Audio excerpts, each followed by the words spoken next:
2024 ते 2026 सभापती महोदय 2 वर्षाचा कालावधी झाला।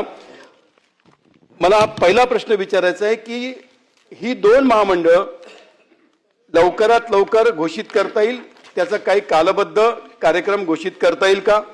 आणि सभापती महोदय, अशा छोट्या पत्रकारांसंबंधातला या व्यवसायासंबंधातले भरपूर छोटे छोटे मुद्दे या दोन्ही संघटनांनी वेळोवेळी मांडले आहेत।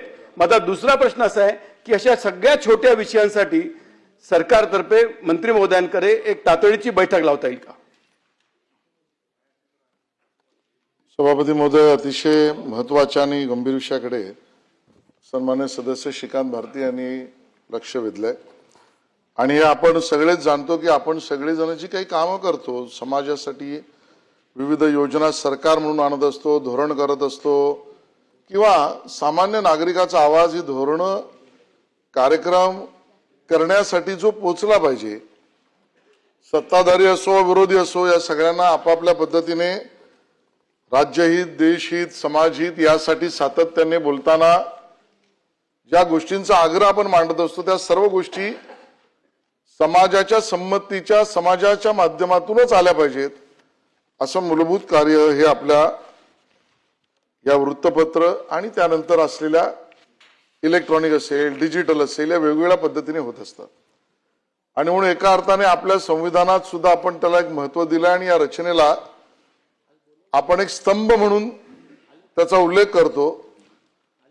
नाही म्हटलं तरी एक चाबूक म्हणून सुद्धा सर्व व्यवस्थांवर आणि समाजहिताच्या गोष्टीसाठी वृत्तपत्र आणि त्यात काम करणारे आपले सर्व सहकारी हे प्रामुख्याने लक्ष देऊन करत असतात। आणि म्हणून हा प्रश्न या ठिकाणी लक्षवेधीच्या रूपाने मांडताना त्यांनी एक चिंता व्यक्त केली, ती खरी आहे।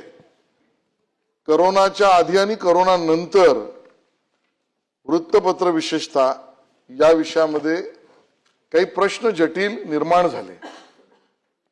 मला स्वतःला आठवतं की त्या काळात वृत्तपत्र आले तरी ते वाचण्याआधी त्याच्यावर पूर्ण स्प्रे मारायचा भाई, कारण आपल्या मनात त्यावेळेला भीती होती, किंवा तो उन्हामध्ये त्याला ठेवायचं, निर्जंतुकीकरण सहज होईल, वाळवट ठेवायचं आणि त्यानंतर वाचायचा। पण तसे करणारी लोक होती।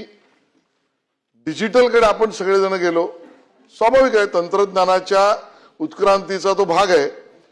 आणि मग या सगळ्यामध्ये एक तर सवयी बदलल्या, करोनामुळे बदललेल्या जीवन पद्धती, त्यात झालेला तंत्रज्ञानाचा विकास, या सगळ्या स्पर्धेमध्ये हे प्रश्न अजून जटिल बनले। आणि मग जो उल्लेख आपण केला की आता वृत्तपत्र विक्रेता आणि वृत्तपत्रात काम करणारे कर्मचारी आणि वृत्तपत्रातले असलेले पत्रकार, या सगळ्या परिवाराला अजूनचे प्रश्न गंभीरतेने वाटायला लागले।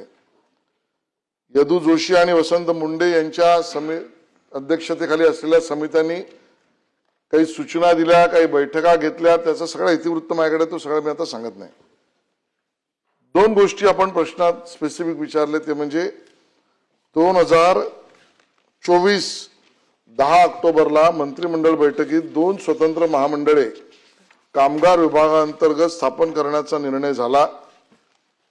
तो कधीपर्यंत त्याची कारवाई पूर्ण होईल आणि मंडळ अस्तित्वात येतील याची प्रक्रिया, एका विभागाचा विषय होता एवढा नसून काही अन्य विभागांचाही असल्यामुळे ती प्रक्रिया आता जवळजवळ पूर्ण झाली आहे। पुढच्या अधिवेशनाच्या आधी आपण यामध्ये सकारात्मक या दोन्ही महामंडळांचा निर्णय करू। दुसरा विषय आपण असं प्रश्न आपण उपस्थित केला की असे अनेक विषय आहेत आणि या सगळ्या संबंधित अनेक विषयांसाठी, कारण या आपल्या लक्षवेधीमध्येच आपण 9 विषयांना हात लावलाय, विविध 9 विषयांवर आपण आपलं मत मांडलं, त्याचं उत्तर सुद्धा दिलेलं आहे। तर या सगळ्या विषयामध्ये संबंधित संघटना, संबंधित पत्रकार, कर्मचारी वर्ग, बरोबरीने त्यांच्या समोर असलेली आव्हानं, या सभागृहातले प्रतिनिधी, या सगळ्यांची बैठक कधी घेणार, तर पुढच्या अधिवेशनाच्या आधी आम्ही बैठका घेऊ।